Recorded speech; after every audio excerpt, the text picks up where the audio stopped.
Today's board game news video is going to be a doozy. I have a brand new announcement for a big IP that I'm super pumped about. I'm excited about both the game that's going to be and the IP it's based on. So that'll be a lot of fun. We have millions of dollars in crowdfunding right now to go over. I mean, a huge selection, one mega hitter that just launched that we get to discuss. And of course, some good updates, some industry news. We even have a kind of an update that's almost like a tell-all against one of the fulfillment centers. So there's gonna be some interesting stuff here, a wide range of things. I hope you enjoy it.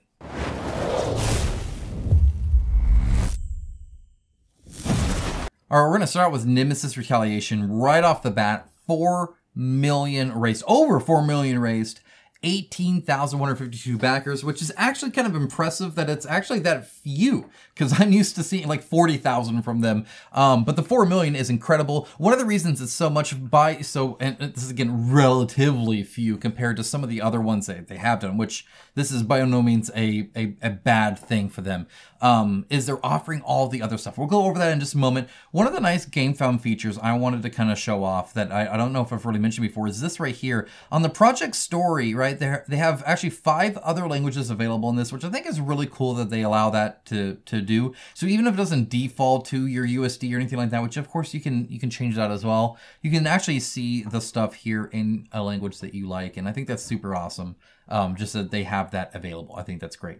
So moving on from this, obviously this is their new Nemesis Retaliation, which is kind of like the Aliens to Alien, a little bit more action packed, a little bit more let's go get them versus oh my gosh, what are we ever gonna do? We're just barely trying to survive. Of course, you're still trying to survive here as well, but there is a little bit more of a different feel to it. I really appreciate when they have game systems that are slightly morphed to have a very different feel. I know Batman Gotham City Chronicles got a lot of crap, but one of the things I think it did do very well was take the thing that worked with Conan and turn it on its head to where it feels like a very different game, even though you're playing through the same kind of mechanics. And it goes to show what developers can do with really good systems that are in place and how they can skew it to really match what they want it to match. And that's kind of what they've done here. Now, there is a caveat here, but first of all, look at this. This is some great advertising. Not only is all of the text big, right? Like you can read all of this. None of it's super tiny. All of it's like really impressively spaced out. But their savings are crazy compared to MSRP, which I think is wild. Now, the 109 is a very weird number, right? It's not 110, it's $109. $110, I'm just going to call it that because 109 is weird. Cost of the core box is actually, I feel, really good. In an age where you're seeing way more, I think that's impressive. What's crazy to me is that the MSRP they're claiming is $190. And I just don't know how well this would actually sell at retail for $190. And that's, again, just for the core box, the special edition core box, mind you. Okay, but not the stretch goals, right? So then it says here that the stretch goals for free, the retail MSRP is $109. So you're saving because you're getting it for free. And it's also weird that the retail MSRP for this is the same as the cost of the core box to the exact dollar amount. I don't know exactly what they're doing there. I feel like it's a little arbitrary to me. Just my opinion here. I feel like they're kind of like essentially dividing it in half, right? They're just like 109, 109, both sides. There you go. And calling it good. But either way, they're claiming it's about $174 in total. And regardless of the weirdness of that, that's a good price, I feel. $110 for all the stretch goals plus the game that you get as a base price pledge. Very, very good. Now, you're going to see the 189 sitting out over here. We'll get to that in a moment. But anyway, I think that's pretty cool. Another good thing that they do, besides just explaining everything, it's a great scroll through here, though I do get a little lost. I'll talk about that in just a moment here. But as you can see right here, they're showing right off the bat, here's what you're getting for the stretch goals, right? For this, the stretch goal box contains, and it's right up front. You're getting all of this. They tend to group all of their unlocks into like expansions and stuff like that, like a new character, or this new character that's coming soon, or this small secret expansion that's coming soon, or the big Neo Flesh cult thing that they're having a vote for and stuff like that. And they have it linked right here. So they're very good at doing that right up front, which I think is super awesome. Okay, so then they go into the kind of the main thing. They show all the languages and all that and talk about it, tell you how great of a game that this is sort of kind of based on. But again, this one is very different than the ones that won this award, just as an FYI. Not saying it's bad at all, just saying it is kind of different. So it might be for you, it might not be. Just kind of depends. And then, of course, showing off those sun-dropped minis. They're looking all fancy there. Of course, of course. So they have the standard edition, which is only $65 that has standees instead of minis. And again, 65 bucks for a box like this, pretty darn cool. $109, again, a weird number, but whatever, for the one, essentially the same game with minis. It does look like it uses that kind of 3-box design. I actually don't like these boxes that much because if you store vertically, and you pull it out, you're just going to pull out this top one and it's going to like come all undone because it's not really all one big box. And my experience anyway, it definitely works better either on a shelf where you can just pick it up or sideways. But if you like to store vertically, just know that you're gonna have to be careful when you pull that out. My experience, not that I've had a bad experience and spilled all my minis everywhere because I did that with The Witcher, not happened. That's not a thing, but it might have been. Okay. So then they give you the components for both and they list it all here. And then plus the stretch goal box with tons of extra free content. And one thing they don't necessarily show here is whether or not you're getting minis or not. So that's not exactly as clear when you're first looking into this. And then they start showing all the components. And this is where it kind of loses me for a little bit because it breaks it out so much. I mean, each character gets an entire, literally, it's my entire screen, right? It's great. All the text is there. Obviously, they have the miniature blown up really huge. I also don't know exactly how I feel about the texture on minis, the fake texture. So all this texture right here is fake. That won't be on the final miniature. They do that to make the render look extra spicy. Again, I know I'm not, I kind of really am, I'm not necessarily dying on this hill. I know I'm kind of like off of my own little world here, wanting to really kind of accurately represent what you're going to get. And renders used to be a thing where people didn't like to see renders. Back in the day, you actually had to have your mini. And then people started using renders. We're like, I don't know, that doesn't accurately represent. And now not only that, we have renders that are like 3 times as big as a mini and have fake texture on it and all that stuff. And it looks really pretty on the screen. I can tell you that much. And their minis, a lot of people really like their minis, and eStar has become much better at their miniatures since they started, for sure. Since I first started covering eStar minis, they've improved a ton. They're certainly not the best at miniature making by far. They are not one of the top ones, but I don't know how I feel about the texture on that, but I'm seeing it more and more often. And it does help see what the design is kind of idea. Either way, they look great. Either way. And so you do get a lot of this scroll. I'm actually going to skip because you get a lot of this stuff, right? I mean, and it just kind of keeps going. Like, I think now they're explaining some of it, right? But then over here, after explaining some of it, now they get the new and improved rooms. So now I'm seeing the rooms, which are like part of the components. So they do some explanation. They I don't know. It's kind of a mix. And I'm kind of surprised that they do that here, right? And they have all these like noise markers and stuff like that. And I'm assuming that's still part of what you get.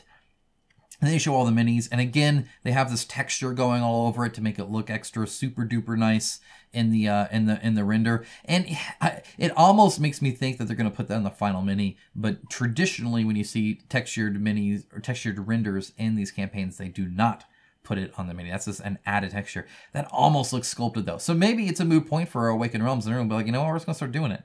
We'll have to wait and see. If so, it doesn't necessarily match the other minis that they've done in the series. Normally, these are actually pretty flat. But that looks pretty darn sculpted, so maybe not. That'd be kind of interesting to know. I'd be interested to know. If you have an answer for that, do let me know, of course. Anyway, again, they show this whole thing off. So let's go on and go to the stretch goals here. We'll skip all the way down here. They're doing it reveal kind of slowly over time where they have a new character and stuff like that. So it's very controlled. You'll get the exact stretch goals they want you to get. They're going to have like set themes and stuff around it every few days. You'll get a big update about it and all that kind of stuff. I tend to like these a lot versus the money ones just because you know you're guaranteed them. As you come back over in time, and it's not like it jumps with every add-on and stuff like that, like some other campaigns. The add-ons, by the way, they have a ton of stuff here. This is all essentially the new stuff. But then you can also add on like some of the old stuff and stuff like that. And they even have some extras. Again, you can see like all of this stuff from the past. They also have like a plushie and stuff like that. Here's a plush cat for you, right? So they have like everything here. So then they have the stretch goals, and again, this kind of already saw that. This is just long form. Again, big old scroll on this stuff, and then some videos there as well. Let's go to rewards now, because I did kind of gloss over that. So the big one here is the Collector's Pledge, which a lot of people are doing. As you can see, 9,766 times. It's $189. That is a crazy good price for everything, I feel. It is like they are doing really good pricing on this. which is fantastic. It's really good to see. We'll go over shipping as well. A $65 entry pledge, again, not even quite 1,000. That's to be expected. A lot of people don't really do too much of that. Typically, you want at least a special edition, which, as you can see, about 6,000 people have now done. For 109, you get the core box and a special edition, and you get the stretch goal box as well. If you want all of the old stuff with all the old stretch goals stuff, only 345. Wild. Wow, that's crazy. Almost 1,000 people are getting that. That is a really good deal. That's all 3 Nemesis games, including stretch goals, and 1 pledge. Just crazy. That's awesome. And it's kind of funny to see that. And then you see some other ones where the all-in of like one game is more than that. This is so much content.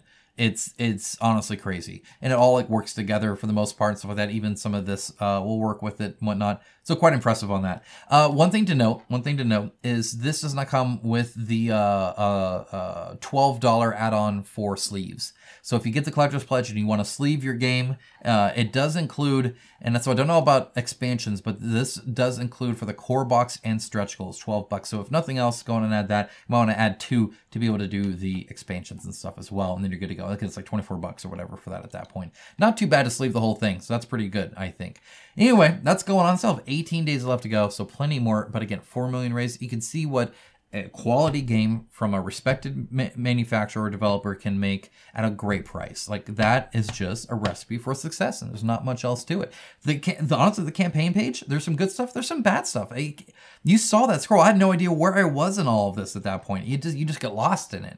So I don't think it's the best campaign page, but the product itself is good, and that's what people are after. I think it's great. Next up, we have Horizon Forbidden West, Seeds of Rebellion. This is the second Horizon game from Steamforged Games. This one is a lot more focused on making a co-op and with a narrative. So it's very much what I was hoping the last one would be. Okay, but you know, let's see what's to offer right now, what the backwards compatibility is, stuff like that. So as you can see right here, they kind of right off the bat, new canon story, cooperative, that's big, deck building, intelligent combat, and equipment crafting. So kind of the hallmarks of the series. The only thing they don't really talk about is, they say new canon story, but they don't really say like, oh, hey, how long is this campaign and stuff like that. At least not right up here, right up front. So that's kind of interesting to see, I guess. They do make it a big deal, see who Steamforged Games are, right? And they talk about how they have fulfilled their campaign, stuff like that. I think that's really important to establish now that you're a legitimate company. Then they, of course, they have a little bit of like reviewer comments. These were at a hosted event though, so just keep that in mind that this is definitely under ideal conditions and not just, hey, we sent you the game, go play it and give us your raw thoughts on it. For the most part, these might be from other videos, I'm not sure, but I know they did do that at least.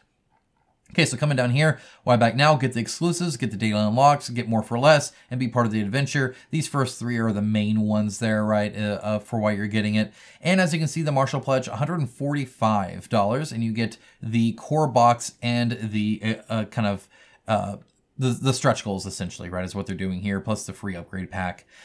So obviously, again, more than 109, but you are getting some giant minis as well, these 2 being in particular. So kind of look at that. Okay, so what's in these boxes?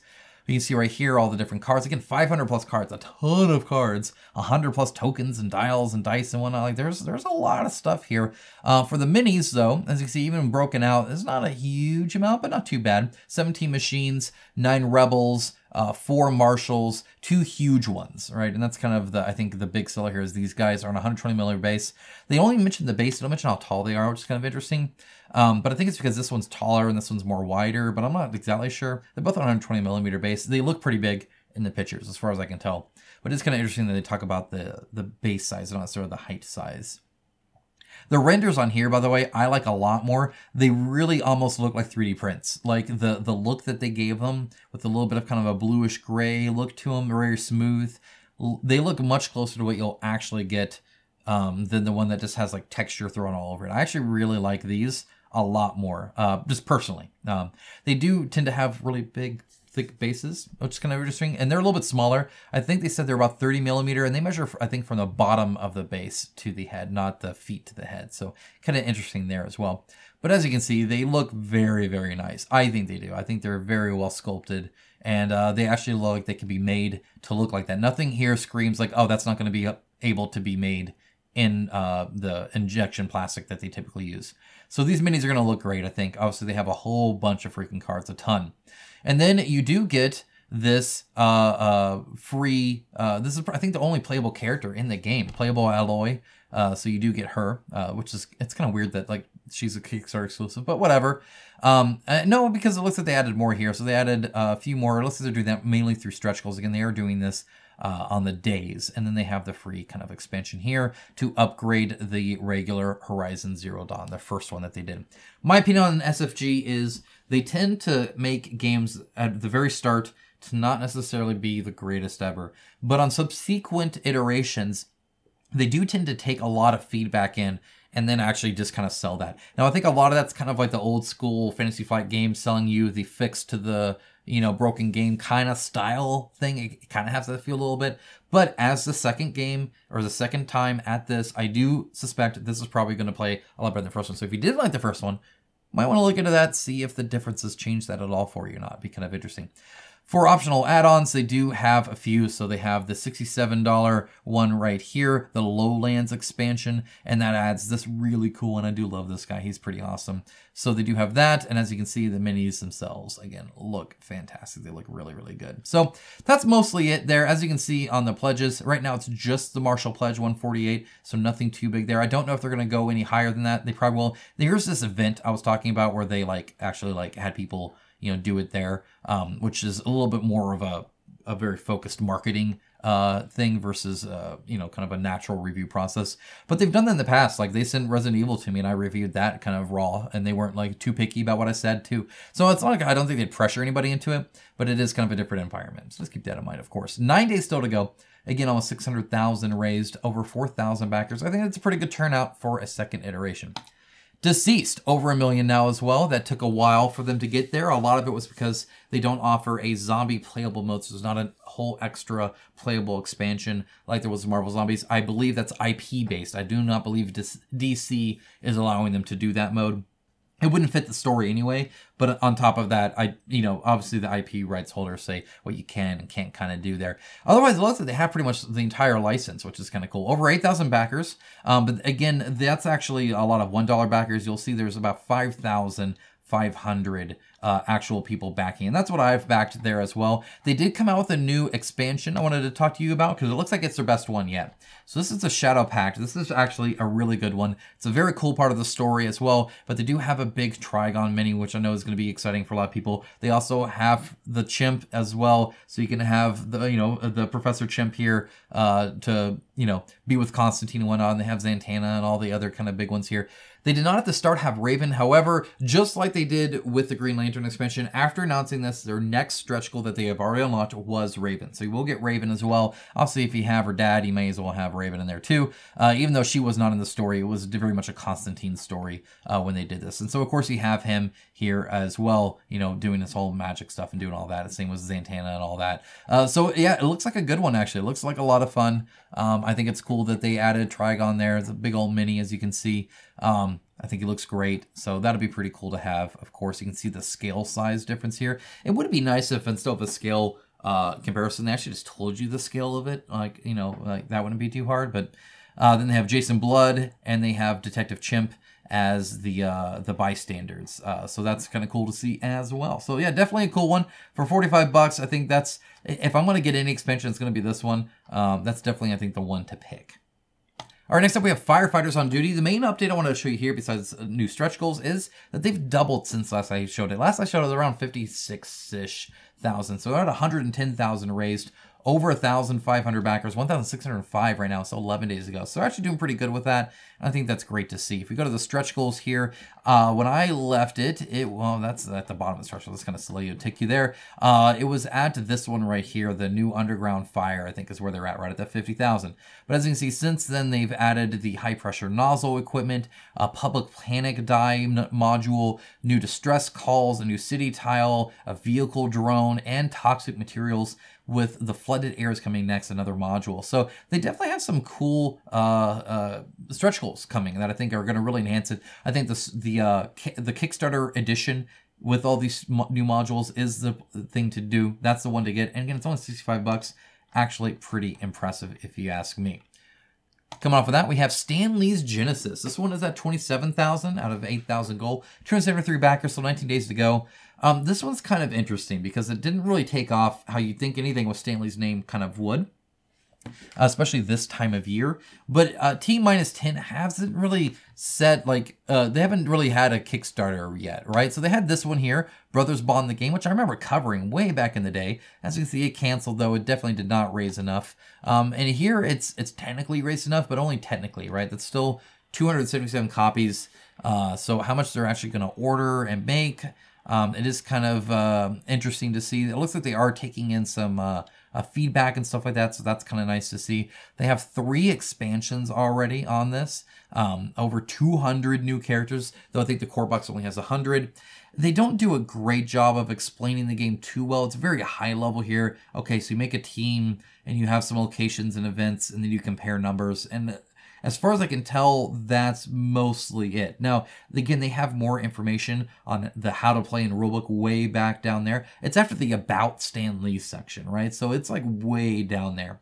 Especially with the amount of characters, I think that's awesome to have that many characters. It'd be interesting to see how different they all actually play. A lot of these games really make or break based off the variety of team building. This section right here, right? And so it'd be kind of interesting to see that, but they don't really explain it super well. If you go to like the how to play, it's literally just like a wall of text. Like that's what it is mostly, right? And it's kind of unfortunate. Definitely not the best campaign, and I think that is costing them a little bit. Otherwise, it's $50 to get a copy of the core game, or you can get the discount bundle for 100, where you get the actual expansions as well. And then there's a retailer one as well, and then the really fancy one if you want to be included in the game. So that's kind of where they're at right now. Hopefully they are doing good, and they can keep on trying. They do have 19 more days to go, so still quite a bit. All right, next up is Food Chain Magnate. They're at $800,000 raised. That is an incredible amount of money, and only from 2,600 backers. And you're like, well, how can you do that? Well, remember how I showed the Nemesis Retaliation, and how if you go to rewards and you get like all of the Nemesis made, it's 345?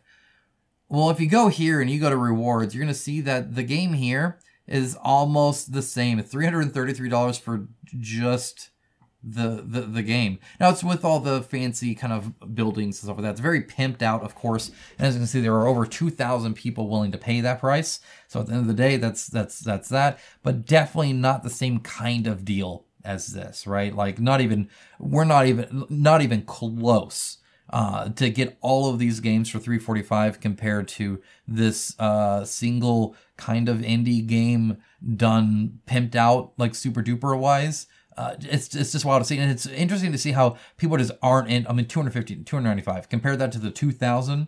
It's just night and day. Like, why even bother this? Just go big or go home, right? It's just impressive to see that.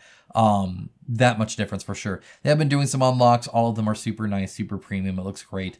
If you didn't know about this game, it was a kind of hard to get indie game that was beloved by many people. Even then, it was done kind of in a, I don't know the right word to word this, but in a very premiumly priced sense, that you could tell this was an indie thing and that they were just very proud of their game, and you bought it and you were really into it and all that kind of stuff. Obviously, stretch pay is a thing, and they did change that. So if you go to rewards here, you're going to see the stretch pay is now $66 a month. It used to be $111. They changed it from 3 months to 5 months. They plan on delivering, I think, after the 6-month mark. So they can't really extend it any longer than that. Even that's kind of pushing it, because obviously people can miss their payments, but it does lower the payments by almost half, right? So $66 a month over 5 months is what you'd pay there. It would be nice to show the amount of months, if nothing else here, instead of having to do the math or something like that, because otherwise you can't really figure it out. But that's kind of where that's at. So again, it was 111. It's now 66. It's much better for a lot of people, which I imagine a higher percentage than normal are doing that for this. I think they probably have a pretty hefty stretch pay group there for that. And they even advertise with it, right? They've been advertising with it the whole time. It's literally right there. Moving on from that, we got Singularity. They're at 166,000. So they're edging towards 200,000. 11 days still left to go. Over 1,000 backers. They hit that. I'm actually quite proud of that. I mean, again, they're a very indie group that are just starting out, trying to make a really fun and interesting and different and unique card game. I think they did a good job with that. So I'm really cool and happy with that. They've been doing some unlocks here. They're going to list all the backers, which is cool. They have a vote on this. So if you are a backer or want to be a backer, you can go ahead and vote in on this. Essentially, do you want the storage baggies? This is just to bring with you, so you don't bring the whole thing. If you just want to bring a deck or two, so it's not like you're like drawing tokens out of this. But either way, it can be stand up like that, or it can be fold flat. So you can decide on that.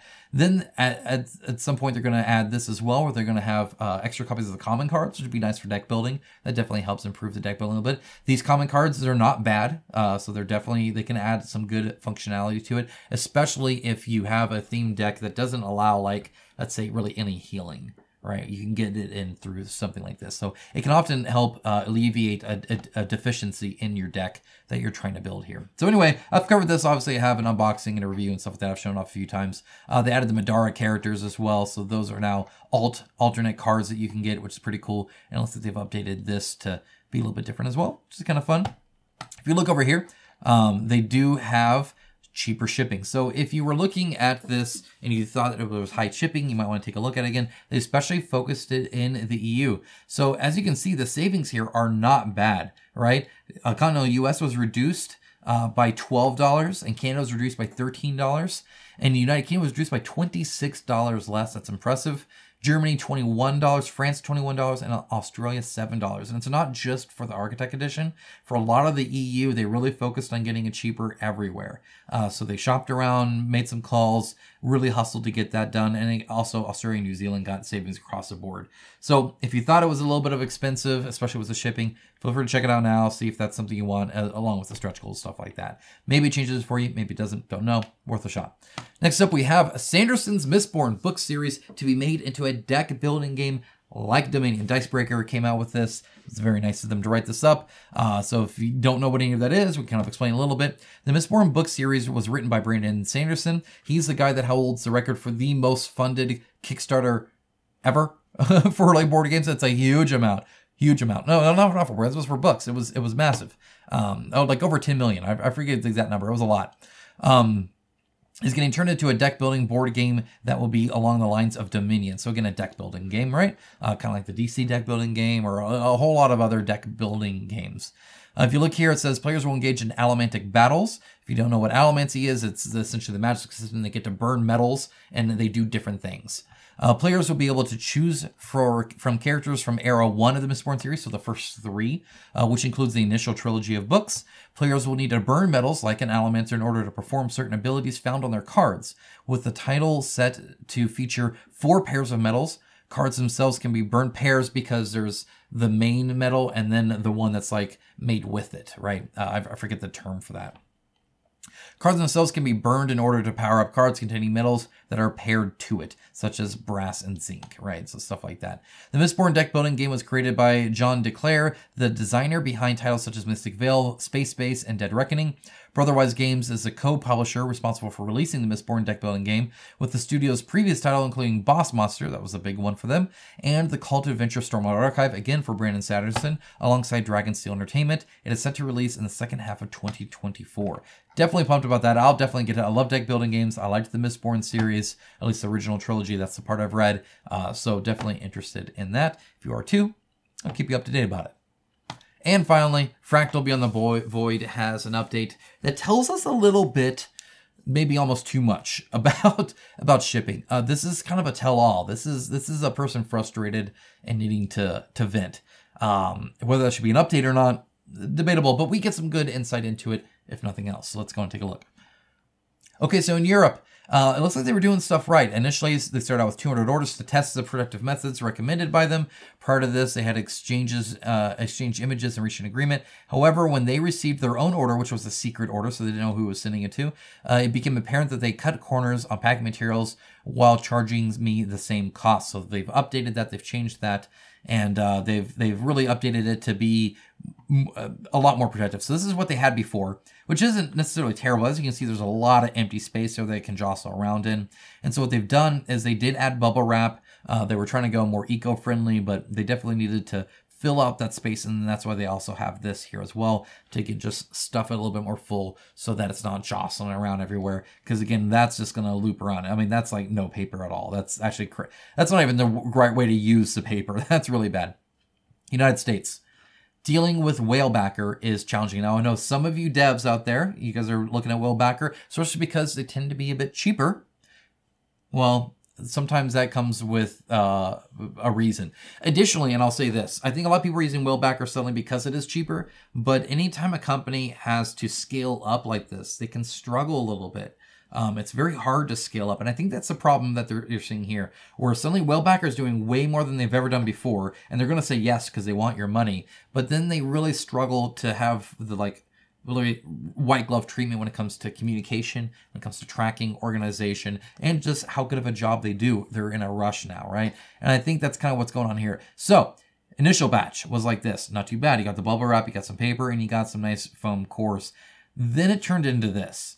Now, one of the problems here is obviously the box itself is even too big, right? Like there's way too much room in here even to fill up. But regardless, like that's bad. That is night and day. To see how high this is, there's barely any difference there. And then you get something like this, and that's going to tear up everything. As you can see, even the corners came off because there's just no padding anywhere.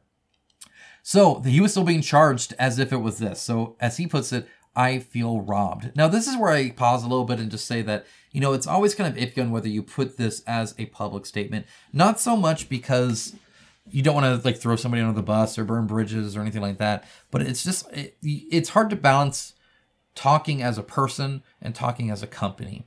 And I think official updates need to be kind of more company focused. Personal opinion here. I'm not saying you can't have personal stuff in here, but there's still necessarily, I think, a way to kind of communicate. And I'm not sure this kind of like really frank discussion is necessarily it. Now, I like it because I find more information about it. And I think this would be great for something like an official post on Facebook or something like that you even maybe link to. But when it comes to like updates here, I've tended to drifted more towards like what the Dominate game is, right? Where it's just like, boom, we did this happened, this happened, this happened. If you want more information, go here. And that's where you would see that. But maybe personal opinion here. Let me know what you think. Okay, there's more. So communication with Whalebacker has been extremely difficult to the extent that they're unsure of the current status at all times. There's stuff like, well, we're probably around this many packets. Like they don't even know. They're not even tracking it. They're just putting stuff out, working as fast as possible, and it's getting to this instead of this, right? That's the difference. That's kind of what they're seeing here. Obviously, it gets even worse than that. Like in Canada, for instance, they like shipped 13 pallets up there, but to this day, they're clueless about the whereabouts of the pallets. They haven't had any tracking. They haven't had any information at all. Even when they get a response, it's like vague. Now, to add the cherry on top, it turns out that not all orders have actually been shipped. So that actually isn't even all of them, but where they are, who knows? Whalebacker has not provided me with any explanation, information, or tracking numbers regarding which packages have been included in that shipment. So yeah, that's bad, right? So I guess one thing I want to point out here, first of all, again, if you're a dev, this is what Whalebacker's kind of doing right now. Obviously, there's a very public issue with it right here that's being shown. So I guess keep that in mind when discussing working with them. You want to make sure that you can secure good support for your game, because everybody's going to blame Board Game Inc., right? And what I mean by that is, and even in this video, even in this post, he kind of talks about it a little bit. I'm not going to cover that part of the update, but the problem is that making board games is really complex. And by nature, it involves multiple companies, right? Whether it's your third-party logistics company, whether it's the freight company you're going through, whether it's the storage company you're going through, whether it's your manufacturer you're going through, which can already be confusing because the manufacturer you're talking to might actually be a whole bunch of separate factories that all work on different things, and you're just talking to the one that then talks to them, that then talks to them, that then talks to you again. Like that's literally, that happens all the time. And so then there's the final distribution company, there's maybe a company that does picking and packing, maybe it's over there, maybe it's in China, who knows. There's so many different aspects to making a board game. And the moment you get to a third-party company, the moment you get away from Board Game Inc., or whatever the developer is, to this other company, they can screw you up, like bad. And now you have the decision of doing what Board Game Inc. is and essentially saying, it's them. Like, look what they're doing right now. This is garbage. Or you take the heat and you don't like throw them under the bus, right? That's kind of where you're at with that. It's like, do you call out your manufacturer for bumping you? You would not believe how many indie devs I've talked to where how these manufacturers in China work is, let's say they're like, oh yeah, we'll print your game in November. And then some other bigger campaign comes and is like, oh, we want to like make our stuff right away. And they'll just bump you the freak out of line. You're no longer being made in November. Suddenly you're in December. Now, what do you tell your backers? Oh yeah, my manufacturer who still hasn't made my game yet, you know, who might spit in my food, is like total crap and didn't lock me in and just booted me out to the end of the list because some other big name company wanted to come in first and do a print run. It happens all the time. I've heard that from so many devs. But again, they don't tell you necessarily that because, like, at that point, it's this messy business crap, right? But there's all these other companies that are involved in this. So I guess just as an FYI, not only do you not have all the information, you might never be told all the information because of, again, all the business crap, but it's just unfortunate that essentially it'll all be targeted to the dev regardless. I'm not saying that's the case for Board Game Inc. You guys can form your own opinions on that. I'm just saying that, like, I know that that's the case, right? That there's all this crap that happens underneath the hood, and you don't tend to see that. To compare this to something I'm kind of familiar with, like with video games, if you know what the game Half-Life is, Half-Life was a very big game made by a company called Valve. And they made Half-Life 1 and Half-Life 2, and then they promised Half-Life 3. And to this day, we don't have it. And this was decades ago. Now, why don't we have it? Well, they've started to make it a whole bunch of times, but then they don't like it, so they scrap it or whatever. And their point of view is like, look, there's all this like junk happening when it comes to like ideation and, oh, we're going to try this and that doesn't work out. That if we told you every time that happened, you would go insane. It drives us insane, but it's our work, it's our job, it's what we do. When you see that churn inside of a company, it can get kind of messy. Think of your own work and all the crap that goes on in your own work. If it's anything like any job I've ever had, there's a bunch of crap that you have to deal with, right? Whether you like it or not, whether it's a bad process or somebody didn't do something they were supposed to do or the other team didn't meet their deadline or whatever it is, right? A myriad of issues. And you deal with it because it's your work, right? But if you were to air that directly to your customers, it wouldn't exactly have a good look. And I think a lot of devs choose to do that. There's a lot of hashing of prices and, you know, hemming and hawing and bidding and going through this and rejecting this and taking that, right? And doing all that. And I mean, he didn't mention it when this happened. He just did it. It's only after all of this stuff that happened that he was finally like, pretty much after this, he's like, all right, I want to tell people about this. But you would have never heard this otherwise, right? Because it's one of those inner workings, that work drama stuff that happens.